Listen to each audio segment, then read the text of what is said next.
शंभोर मुध्नि गता गतानि कुरुते जा चंद्रलेखांकिते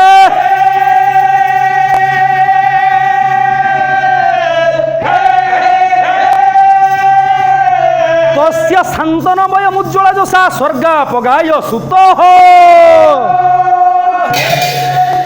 भीष्म को पचारे युधिष्ठिर रुंडीभूत होता राजस्व यज्ञ पूर्णाहुति पर आमे प्रथमे अर्घ्य सम्मानित क्या करवा भीष्म कहले क्या करा जाई पारे जेहेतु करितकर्मा नारायण कृष्ण अवतार रे आसीचंती तांकु प्रथमे सम्मानित कर चलिले आज युधिष्ठिर सम्मानित करने को कृष्ण को गर्जिला शिशुपाल गाइला श्लोकटे काव्य माघ कवि माघ कहला अथ तत्र पांडु तनयेन कहला हे पांडु तनय तमे जहा को सम्मानित करबा को जाइछ बसु लिखि नांती कहले दिसिला गोपाल एकाकी केवल सुंदर नागर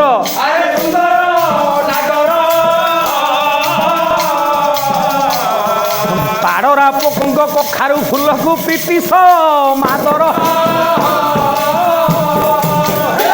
कहला हे युधिष्ठिर जदपु पूजं स्तमिह पार्थं ना हे पार्थ आपण माने जहा को प्रथमे सम्मानित करबा को जाउचंती से कोन राजा हबार योग्य से कोन सम्मान पाइबार योग्य रहम एगुडा सस्ता कथा गुडा माघ काव्यर कहबू युधिष्ठिर कहले मु भीष्मंकठु परामर्श नैथिली आ 10-15 मिनिट सर सारी दबा मु भीष्मंकठु परामर्श नैथिली गर्जिला शिशुपाल होला को भीष्म केमति कहला शिशुपाल श्लोक माघ माघ अवनि भूतां तम पहाय गुणमती जड़ समुन्नता निश्चिन्यतिमेव दक्षपल निरत स्फुटंगा शशि मनाप्ता निदह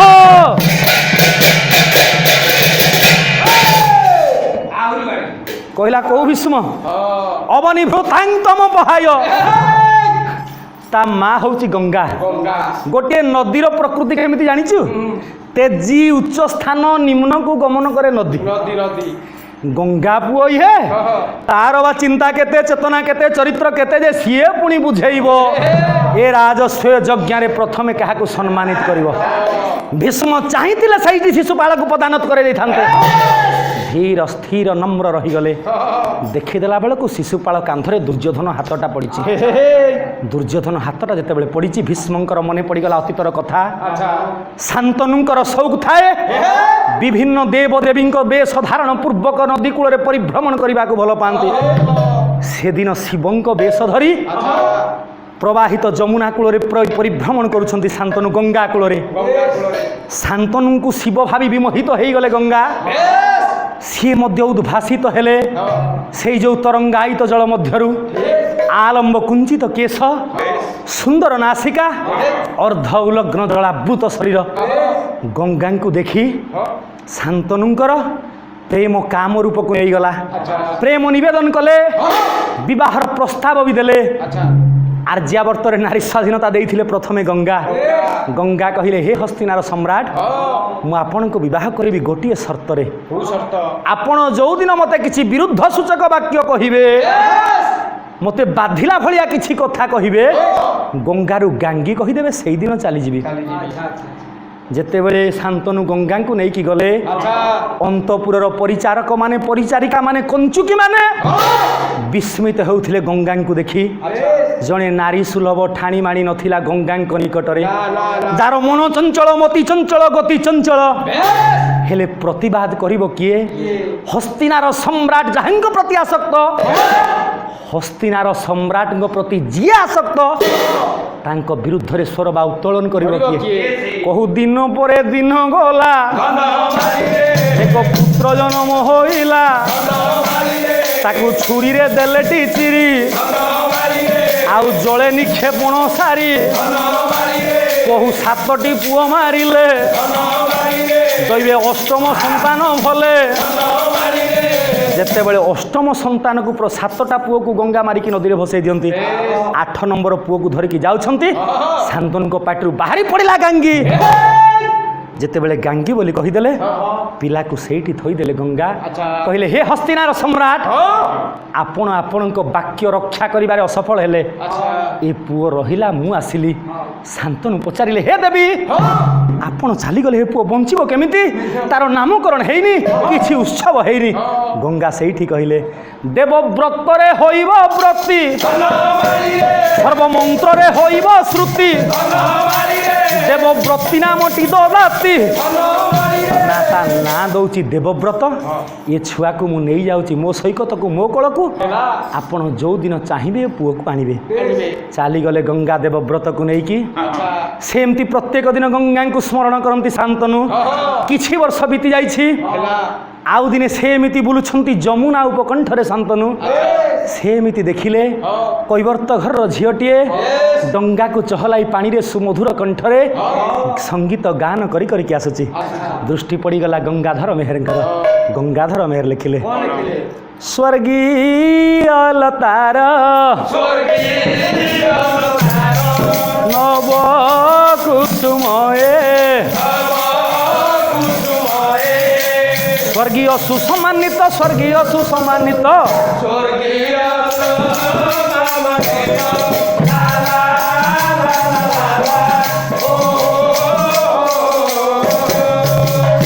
डंगा आसिकी कूल लगिला हस्तिनार सम्राट शांतनु जाइकी सीधा सीधा कहले हे कन्या तमे जो कूलर हुओ जो गोत्र हुओ साधारण नारी नुहे मु चाहे तुमको हस्तिनार साम्राज्ञी करने से कन्या किंतु कहिला आर्यावर्तर पुराण कहे पितृदत्त कन्या आपण मो पिता को प्रथमे राजी करंतु चलिले शांतनु से जो सामंत राज्यर कैवर्त राजा निकट में पहुंची गले माछ धरा जाल गुड़िक थुआ होईची कैवर्त राजा को जितेबाला शांतनु पहुंची गले कैवर्त राजा प्रणाम कला कैवर्त राजा कहला मु मो कन्यार सहसंगिनी ठारू खबर पाइछि आपण मो कन्या को विवाह करने को चाहती आउ ए कथा भी जाने आपणकर प्रथम पत्नी गंगा औरस गर्भरु आपणक औरसरु आपणकर देवव्रत बोली पुओटी अछि मु मो कन्या को विवाह देवी गोटे शर्त रे जदि आपणक देवव्रत हस्तिनार उत्तराधिकारी न होई मो कन्या ठारू जन्मित संतान वा संतति हस्तिनार उत्तराधिकारी हुए विचार कले मने मने शांतनु महाकवि भारवी गोटाए श्लोक लिखिले कहले निरत्यं सामो दान वर्जितं न भूरिदान विरह सत्क्रिया प्रवर्तत तस्य विशेषशालिनी गुणानुरोधन विना न सक्रिय विचार कले अंतर्गत शांतनु जने राजार धर्म साम दान दंड भेद रे मोर जीवन यात्रा देवव्रत मो ज्येष्ठ पुत्र ता प्रति विरुद्धाचरण कर मु करि पारिबी विषादग्रस्त मौन हेकि प्रत्यावर्तन कले प्रत्येक दिन किंतु मन मध्य जिगर मारे से जो कैवर्त कन्यार सुंदर शरीर सुंदर ठाणी सुंदर बाणी प्रत्येक दिन स्वप्न विभोर हो जाती दिने जिगर कला पुओ देवव्रत बापा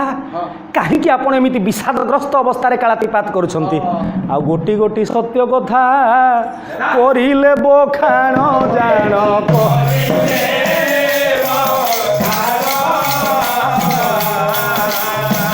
तू पोरा बाबूरे मोर जीवनर धन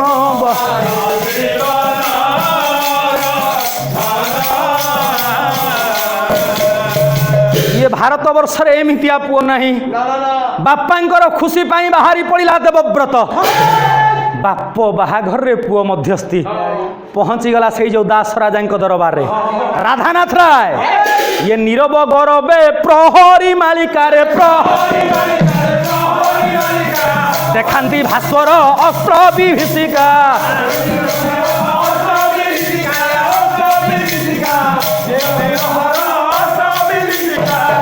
दास राजा बसीचंती कैवर्त राजा बसीचंती दी जन प्रहरी प्रणाम कला देवव्रत रोल को समय नहीं प्रणाम कला देवव्रत अनुमति मागिकी भीतर को गला जिते बड़े देखी दिया कैवर्त राजा को विपुल विस्तारित वक्ष गलदेश रे समुद्र जात प्रबालर माला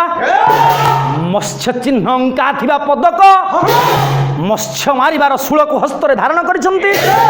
आतप पत्र चतुर्दिगरे आच्छादित होईछि एक केउट घरर रूप सज्जा प्रणाम कला मुखरे नम्रतार ठाणी किंतु शरीर जेमिति देवव्रतंकर कहू था जने संभ्रांत वंशीय युवक बोले କହିଲା ଆପଣଙ୍କ କନ୍ୟାର ବିଭାଘର ପ୍ରସ୍ତାବ ନେଇକି ମୁଁ ଆସିଛି। ପଚାରିଲେ ଦାସ ରାଜା ସେ ପ୍ରସ୍ତାବିତ ବର ପାତ୍ର କିଏ? ଦେବବ୍ରତ କହିଲା ଆର୍ଯ୍ୟାବର୍ତ୍ତର ଜଣେ ମହାନ ରାଜା, ସମବଂଶର ଅଧିନାୟକ, ହସ୍ତିନାର ସିଂହାସନକୁ ଯିଏ ଅଳଙ୍କୃତ କରିଛନ୍ତି ସିଏ ହେଉଛନ୍ତି ଶାନ୍ତନୁ। ଦାସ ରାଜା ପୁଣି ପଚାରିଲେ ତମେ କିଏ? ପରିଚୟ ଦେଲା ଦେବବ୍ରତ ସେଇଠି, ମୁଁ ହଉଛି ସେଇ ଗଙ୍ଗାଙ୍କ ଗର୍ଭ ସମ୍ମୁତ ଶାନ୍ତନୁଙ୍କ ଔରସ ଜାତ ଦେବବ୍ରତ। ଧରି ପକେଇଲେ ତରବାରିଟା ଦାସ ରାଜା। ଇଚ୍ଛା ହଉଥିଲା ଏଇ ମୁହୂର୍ତ୍ତରେ କାଟି ଦିଅନ୍ତି, ପାଦ ତଳେ ପଡ଼ିଗଲା ଦେବବ୍ରତ। କହିଲା କରୁଛି ଅନୁନୟ ବିନତି, ବାରେ ଘେନା କରିବେ ପିତାଙ୍କ ଆପଣଙ୍କ କନ୍ୟା, ବାରେ ସମର୍ପି ଦେବେ। ଦାସ ରାଜା ପଚାରିଲେ ବାବୁ ମୋ କନ୍ୟା ତୁମ ପିତାଙ୍କୁ ବିବାହ କରିବେ, ସର୍ତ୍ତ ଗୋଟେ, ହସ୍ତିନା ରାଜଗାଦିରେ ତମେ ବସିବାର ଲୋଭ ଛାଡ଼। ସତ୍ୟ ଧର୍ମ ସୂର୍ଯ୍ୟଙ୍କୁ ଯାଇକି ସେଇଠି ସତ୍ୟ କଲା ଦେବବ୍ରତ। ବାପ ଖୁସି ପାଇଁ ପୁଅ କେତେ ତ୍ୟାଗ କରିପାରେ। ହସ୍ତିନା ରାଜଗାଦିରେ ବସିବିନି ନା ତମେ ସିନା ବସିବନି, ମୋ କନ୍ୟାର ବୟସ ତମ ବୟସ୍କ ସମାନ। ତମ ଠାରୁ ଜନ୍ମିତ ସନ୍ତାନ ସନ୍ତତି ମୋ କନ୍ୟା ଠାରୁ ଜନ୍ମିତ ସନ୍ତାନ ସନ୍ତତି ମଧ୍ୟରେ ଏଇଆ ପାର୍ଥକ୍ୟ, ତମ ସନ୍ତାନ ସନ୍ତତିକୁ ହସ୍ତିନାବାସୀ ସମର୍ଥନ କରିବେ। ପ୍ରତିଜ୍ଞା କରିଦେଲା ଜୀବନରେ ମୁଁ କେବେ ବିବାହ କରିବିନି।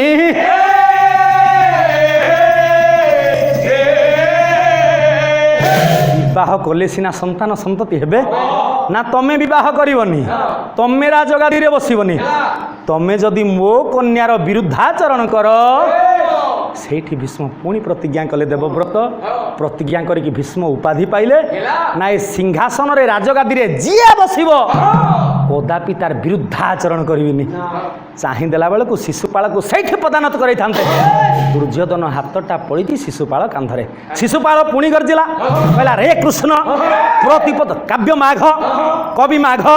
ମାଘ ଲେଖିଲେ ପ୍ରତିପତୁ ମଙ୍ଗ ଘଟ ତେଜ ন তব নৃপ যজ্ঞমর্হণম কৃষ্ণ কলয়োরনুকহমিতি স্ফুটমাংপদ পদাত্ম বেদিতা। কহিলা রে কৃষ্ণ ইয়ে হচ্ছে রাজস্বয় যজ্ঞ, এ রাজস্বয় যজ্ঞরে রাজা মানে সম্মানিত হওয়া কথা। তু কৌ রাজা কি? বসু লেখি না কলা নিজে রাজা নহি রাজপণ দেই বিচিত্র কলে ঘটন আউ দরিদ্র আতুর বুদ্ধ বিধবাঙ্কু ঘন কলে বিতরণ।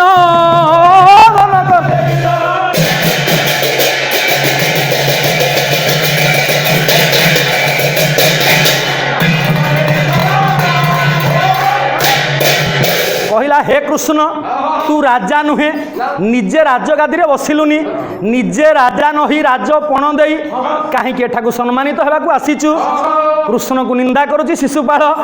সময়ের স্বল্পতা হয়ে যাচ্ছি। পুଣି গোটে শ্লোক গাইলা, কহিলা রে কৃষ্ণ অসুরস্তয়া নিয়বধিকপি মধুরীতিঙ্কথ প্রতীয়তে দণ্ডদলিত সর্গ প্রথসু মধুসূদনুস্তমিতি সুদয়ন মধু। এই শ্লোকরে মাঘ লেখিলে এ পৃথিবীর অন্য নাম কোণ জানিছু? মেদিনী। কাইকি মেদিনী হলা কইলু? মাঘ লেখিলে কইলে অসুরস্তয়া নিয়বধিকপি না মধু কৈটব রাক্ষসকু তু কৃষ্ণ মারিনু। সেতেবেলে হয়েছিল অনন্ত শয়ন। বিজ্ঞান কহে এ পৃথিবী উত্তপ্ত গ্যাসীয় পিণ্ডরু তেজ পিণ্ডরু অগ্নিপিণ্ডরু প্রথমে রূপায়িত হলা তরল অবস্থাকে, চতুর্দিগ জলার্ণব থিলা। বিষ্ণু অনন্ত শয়ন করিଥିଲେ, কর্ণমূলকু ফোপাড়িলে, দি কর্ণমূলরু দুইটা অসুর জাত হেলে, গোটে হচ্ছে মধু, গোটে হচ্ছে কৈটব। এ মধু কৈটব দুর্গাঙ্কু ডাকিলে, দুর্গাঙ্কু ডাকিকি বর পাইলে না আমি নিজ ইচ্ছারে মরিবু। বর দেলে মা দুর্গা ব্রহ্মাঙ্ক বেদকু চোরি কলে, ব্রহ্মা বিষ্ণুঙ্কর শরণ পশিলে, না বিষ্ণু কহিলে কোণ কহিলে না মানে মরিবে কেমিতি। দুর্গাঙ্কু বিষ্ণু ডাকিলে, দুর্গা কহিলে তুমি যুদ্ধরে পারিবনি। যেতে বিষ্ণুঙ্ক সহিত মধু কৈটব যুদ্ধ কলে, বিষ্ণু পরাজিত হওয়া লাগিলে, আঙ্কু কৌশলরে মার। বিষ্ণু ডাকিলে হে মধু হে কৈটব आस आस तुमको वर देवी। मधुकैटभ कहले आमे तुम ठारू अधिक बलशाली, तो तमें कौन आमको वर देव? आमे तुमको वर प्रदान करूँ।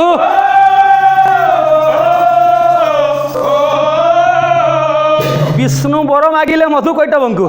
ना तुम दिजन को मो हाथ में केमिति मरिब मते ई वर प्रदान कर।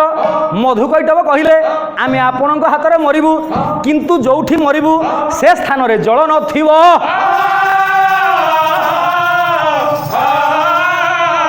कौशल कले राक्षस द्वय चतुर्दिग जलार्णव, जल नथिबा स्थान कौठी नाही। मधुकैटभ को जानूरे बसैले, मधुकैटभ तांको शरीर को विस्तारित कले। भगवान विष्णुंकर जानू मध्य विस्तारित होउथाए, एते विस्तारित हेगला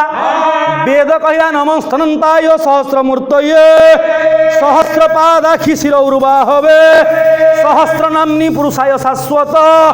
सहस्र कोटि जुगधारिणी नमः। जानू एमिति विस्तारित होगला। मधुकैटभ को मारिले, तांको शरीर उद्गीरण होता मेद चतुर्दिगरे पड़ा, जल रे मेद पड़ा। 3 भाग जल गोटे भाग भूखंड। आम ब्रह्म वैवर्त पुराण कहला मधुकैटभंकर मेदरू ये स्थल भाग तैयारी होइथिला बोली मेदिनी बोली न तार नाम पुणी जुगे जुगे रहीगला। आउ ब्रह्म वैवर्तर पुराण जे स्वर्णाक्षरे लिपिबद्ध हेला।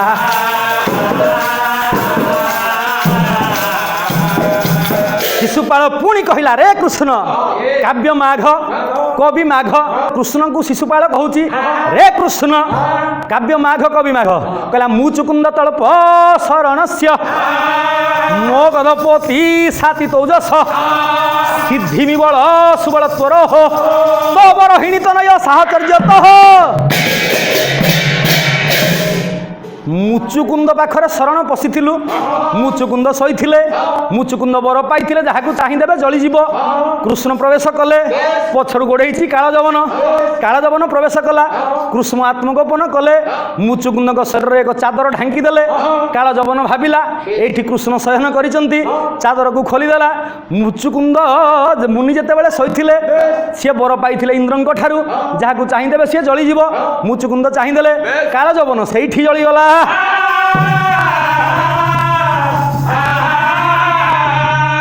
रे कृष्ण तू कालजवन को मारिनु, कालजवन ठारू बलियान हो पारिलुनी, मधुकैटभ ठारू बलियान हो पारिलुनी। आउ विस्तारित करने को समय नहीं ना। कृष्ण को जजाति अभिशाप देइथिला, जजाति की अभिशाप देइथिला परवर्ती पर्याय रे दर्शक दर्शिका माने श्रवण करिवे।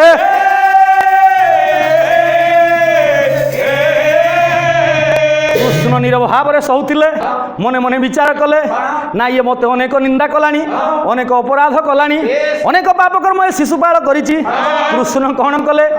ना युद्ध पाई शिशुपाल को हुंकार देले। शिशुपाल डाकिला कहला मुनो हे संढाबका जामलार्जुन वृक्ष विहंग तुले पशु समान नहे पूतना मुहि अबला नारी श्वासे जलुछि सत आग्नेय गिरी।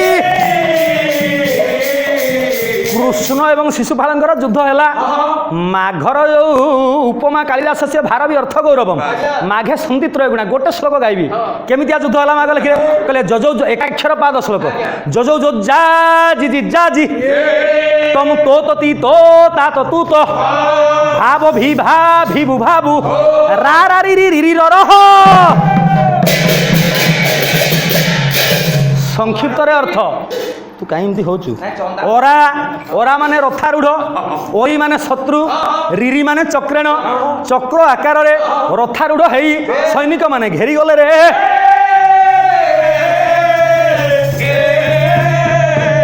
आउ गोटे श्लोक गायबी समुद्गयम बंध माघ लेखिले कौन लेखिले ओये सा भिदुरा लोके कोपधाम रणाद्रुते ओये सा भिदुरा लोके कोपधाम रणाद्रुते। प्रथम अर्थ कोपधाम रणाद्रुते। तुम कहीं कल कल हो कोपधाम रणाद्रुते रणाद्रुते माने युद्ध करने को चाहूथिबा द्वितीय श्लोक रे सही शब्द कोपधाम रणाद्रुते मरण सज्जा निकट रे पहुंची गले रे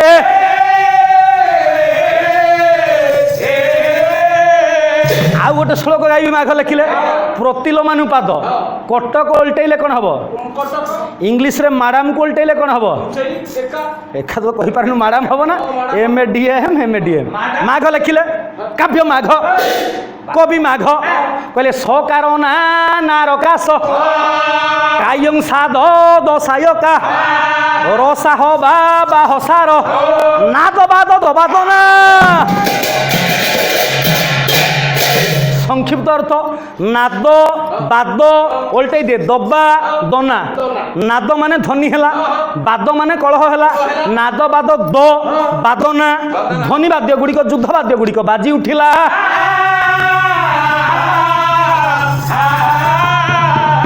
आउ गोटे श्लोक गाइबी द्वय अक्षर जोड़ी अक्षर श्लोक कहला सुर सौरी रसी सिरही रासा सही रासु राशि सह सरारु श्री शरीरे सुरसरी शिरह सरही केवल स आउ रो को नहीं माघ लिखिले केमतिया कवि लिखिଛନ୍ତି कहले शिरह सरही शिर माने मुंड सरही सर द्वारा शत्रु मानकर मुंड गुड़ी को काटिदेले आउ गोटे श्लोक गाइबी एकाक्षर श्लोक गोटे अक्षर श्लोक कहले दाद दो दुद्ध दुद्धादि दादा दंग दुद्ध दिद्द दो अर्थ टिके शुणु दाद दो दान देला वाला दुद्ध दुष्ट लोक दुद्धादि दुष्ट लोक को पालिला वाला से नारायण आज युद्ध करुचंदी शिशुपाल सह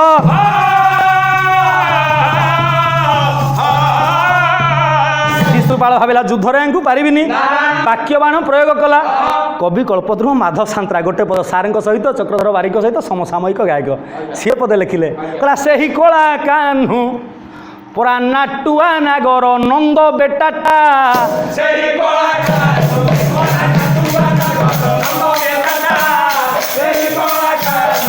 ये जमुना घाटरे बाट टकाही बाट गोपी को कर हट हटाटा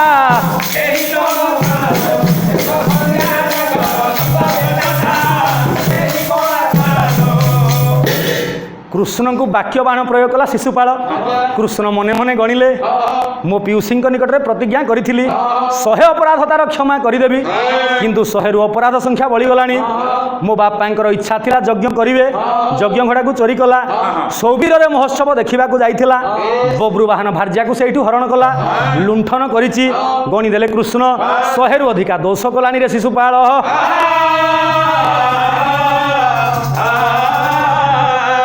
शेष श्लोक माघ लिखिले कहले राहुस्त्रीत नयरकारी सहसा जेनाश्ल थालिंगन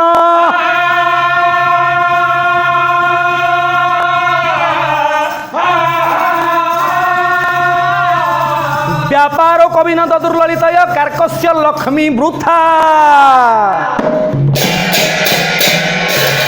जो सुदर्शन चक्र राहुर शरीर मुंड को अलगा करिथिला कृष्ण को निर्देश रे जाई शिशुपाल शरीर मुंड को अलगा करदेला हेला कौन शिशुपाल जिते बेले मरीगला समधर्मी समकर्मी आउ जने वीर दंतवक्र गर्जी उठिला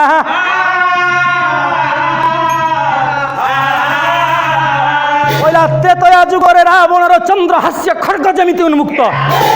तरबारी धरिला दंतवक्र कहला हे कृष्ण जने सामान्य दुग्धपस्य शिशु ये हाथी सिना जाने हाथीर सकती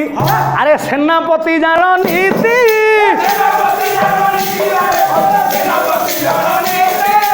देखो कि बुझिब पद्म मधुसाद बानर मुखे पीरती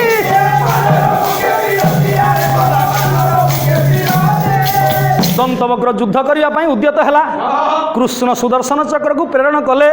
चाहू चाहू दंतवक्र मध्य विनाश हो गला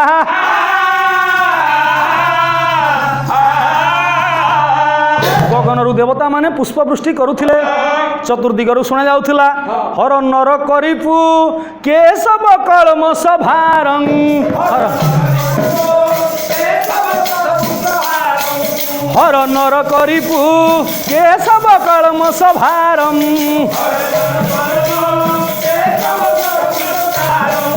आउ शुणुथिले गुणुथिले मो पंडित जन आपणଙ୍କୁ दया करिथिबे नारायण आ माघ क्रुद्ध काव्य एबे होइला संपूर्ण जहा समय तो होइथिला निर्धारण हो लिखिले दीनजन शरण रक्षण महाबाहु दीनजन शरण रक्षण महाबाहु सर्वे कोस्वरे पीर दरबारे आनंद सागरे हरिबोल हुलहुली सहित करताली देवे विश्वर दुख दूर हे